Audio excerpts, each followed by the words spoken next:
news here on a Monday night. We'll get to those two Thanksgiving storms we're tracking in a moment. Ginger Z is standing by. What we do begin tonight with the breaking news from the Justice Department. Special Counsel Jack Smith moving to drop both of the federal criminal cases he was prosecuting against President-elect Donald Trump, including the January 6th case. Jack Smith making it clear tonight, quote, the government's position on the merits of the defendant's prosecution has not changed, but the circumstances have, pointing to the election and citing long-standing Justice Department policy that a sitting president cannot be prosecuted. Hours after Smith's request, a federal judge agreed, officially dismissing the election interference case. The other case involving sensitive documents taken from the White House to Mar-a-Lago, that case now going away too. The strategy for the Trump team had been in large part to delay these cases, and it would appear that strategy has worked. With Trump now the president-elect and Jack Smith acknowledging you cannot prosecute a sitting president. Tonight, reaction from President-elect Trump and ABC's chief Washington correspondent Jonathan Karl leading us off. Let me just see something. Tonight, the most far-reaching criminal cases ever brought against a former or future president are over. Special Counsel Jack Smith abandoning his prosecution of Donald Trump for his actions on and before January 6th to overturn the 2020 presidential election, and also for bringing classified documents home with him from the White House. The government's position on the merits of the defendant's prosecution has not changed, Smith told the judge today, but the circumstances have. The sprawling investigations lasted 2 years and cost nearly $35 million. In the January 6th case, the indictments against Trump included alleged conspiracy to defraud the United States and conspiracy against the right to vote and to have one's vote counted. Prosecutors pointed to Trump's words to his supporters on that fateful day. We're going to walk down to the Capitol because you'll never take back our country with weakness. You have to show strength. It documented the violence that went down, including Trump's alleged indifference to the threats against Vice President Mike Pence. In the classified documents case, Smith indicted Trump on 40 felony counts, charging him with allegedly possessing some of the nation's most sensitive secrets and obstructing justice by refusing to comply with a subpoena to return them. The FBI seized boxes of highly classified documents at Mar-a-Lago, including some stored in an ornate bathroom and others on the stage of the club's ballroom. Smith's message throughout, even a former president is not above the law. We have one set of laws in this country, and they apply to everyone. But Trump's legal strategy ultimately worked, his lawyers seeking over and over again to delay the proceedings. Now Smith acknowledging time has run out. Justice Department policy prohibits him from prosecuting a sitting president.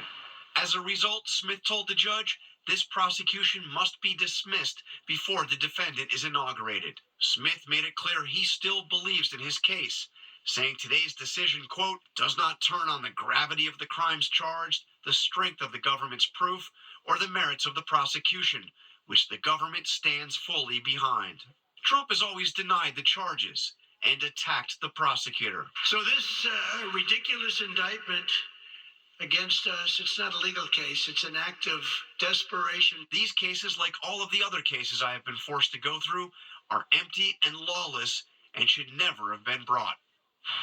And tonight, the judge granted Jack Smith's request to dismiss the January 6th case, but she did so without prejudice, which means theoretically the case could be brought back after Donald Trump is no longer president. But, David, that is highly unlikely to happen. It seems so. John Karl leading us off tonight. John, thank you. We're going to turn to the other news this Monday night. And with Thanksgiving just about here, we're tracking those two storms tonight threatening holiday travel. A record 80 million Americans are expected to get away. Authorities believe this year could very well set a record for travel.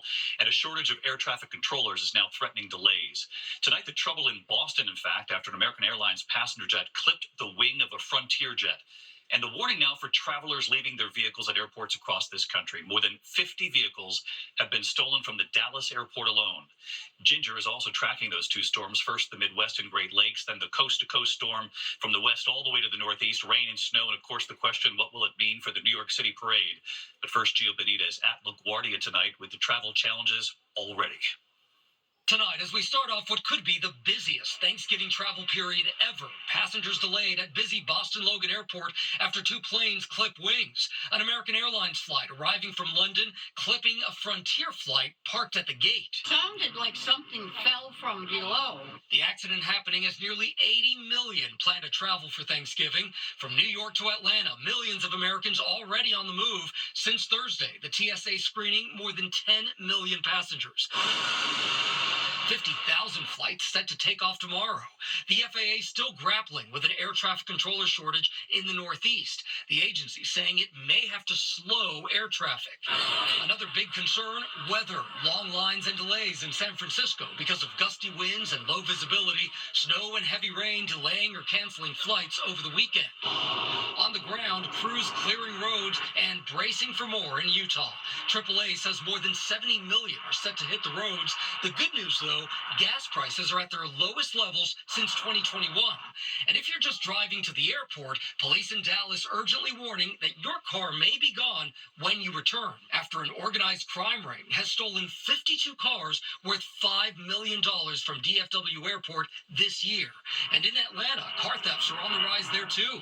Officials upping patrols, installing new cameras and fencing after they say criminals have stolen more than 300 cars from airport lots. So, David, we're going to be watching two things, that air traffic controller shortage, which could slow things down, and then, of course, that bad weather, which could truly affect the entire aviation system. David. No question about that. Speaking of the bad weather, Gio, thank you. No offense, but let's bring in our chief meteorologist, Ginger Z, on the bad weather. Still smiling, though, Ginger, as I would expect you would be on Thanksgiving week. But take us through it. I know you're watching two systems tonight.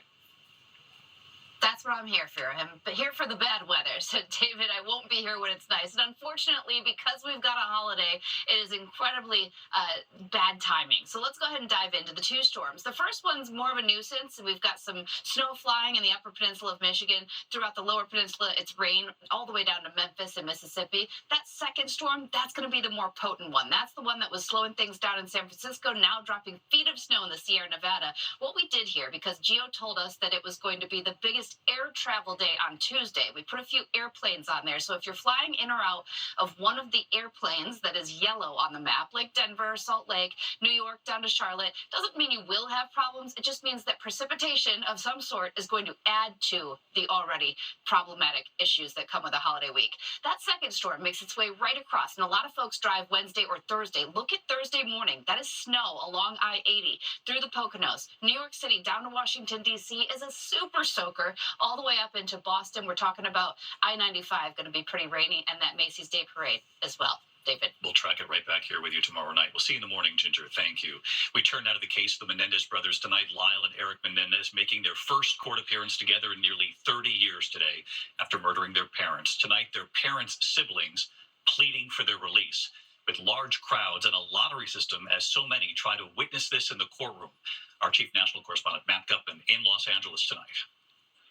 At this courthouse today, 35 years after they murdered their parents, Jose and Kitty, the Menendez brothers, still captivating Los Angeles. Last four numbers. The crowd's competing by lottery to land a seat inside the courtroom. Eric and Lyle appearing before a judge for the first time in nearly 30 years, side by side on a remote feed from prison. It's part of their attorney's push to re-sentence the brothers and secure their release. Aunt Terry and Aunt Joan, who are respectively Jose and Kitty's older sisters, both made impassioned pleas with the judge to send the brothers home.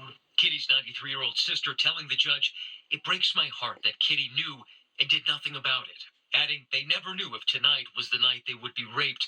No child should have to live day by day knowing that at night their dad would come in and rape them. It's unconscionable. Jose's 85-year-old sister, Terry, who is battling cancer, telling the judge, "I would like to see leniency. 35 years is a long time. They have rehabilitated and have done a lot of good things." And outside the courthouse, those sisters united. I do want them home. They should never have been in such situations that presented themselves. What can a kid do when his father's... I can't stand it. 35 years is a long time. A wave of documentaries and a Netflix drama series has triggered an avalanche of interest in the case. The judge today saying he needs time to review a mountain of evidence, but also wants to give the incoming LA District Attorney, Nathan Hochman, time to get up to speed, too. And in that giant case file that the judge will be reviewing, David, is newly submitted evidence sent in by the Menendez brothers' attorney that he says corroborates the brothers' long-standing claim that they were sexually abused by their father. Now, the next hearing is scheduled in late January, so it could be many months before the brothers could be released. David. And you'll continue to follow it for us, Matt Gutman. Our thanks to you again tonight, Matt. Overseas tonight, the horrific images of a deadly plane crash, a DHL cargo flight coming in for a landing, exploding into a fireball. Remarkably, there were survivors, and tonight the circumstances around this crash now lead to other questions. Here's our chief international correspondent, James Longman, now. The dramatic moment caught on camera tonight, a DHL cargo plane crashing in a ball of flames. You see the Boeing 737 jet on its final approach from Germany to Vilnius in Lithuania. Comms with the control tower normal. Good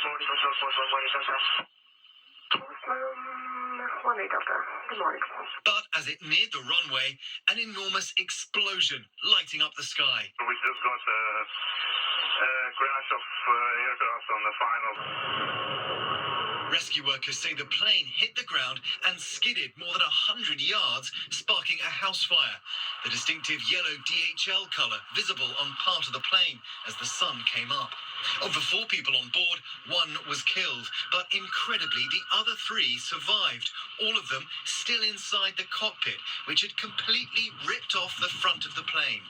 Authorities are not drawing a connection, but they're well aware it was just 4 months ago that a package burst into flames at the same German airport, Leipzig, where today's cargo plane took off. Investigators claim Russian saboteurs were behind it, calling it a dry run for similar attacks on cargo planes heading to the United States. Russia denies those allegations. And David, tonight, the National Transportation Safety Board is sending a team of U.S. investigators, including the FAA and Boeing, to Lithuania to see if they can help in this case. Terrorism has not been ruled out. David? All right, James Longman with us tonight. James, thank you. Back here in the U.S., trouble at Macy's. An employee accused of intentionally hiding up to $154 million in delivery expenses. Tonight, the department store is saying an employee intentionally hid up to $154 million of those expenses from late 2021 to November of this year. The employee has been fired. Macy's now launching an investigation, but tonight no one has explained why it happened or how it went undetected for so long. With millions preparing to cook Thanksgiving dinner, the reassurances tonight after the E. coli scare involving those carrots and the warning about that ground beef. What authorities are now saying, and here's ABC's Ariel Reshef.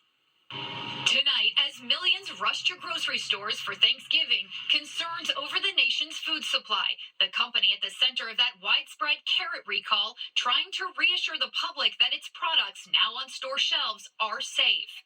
After a deadly E. coli outbreak, Grimway Farms pulled its baby and regular carrots in multiple sized packages from popular retailers like Walmart and Trader Joe's. And now, health officials warning of listeria linked to ready-to-eat meat sold by Yusheng Food, based in South Carolina.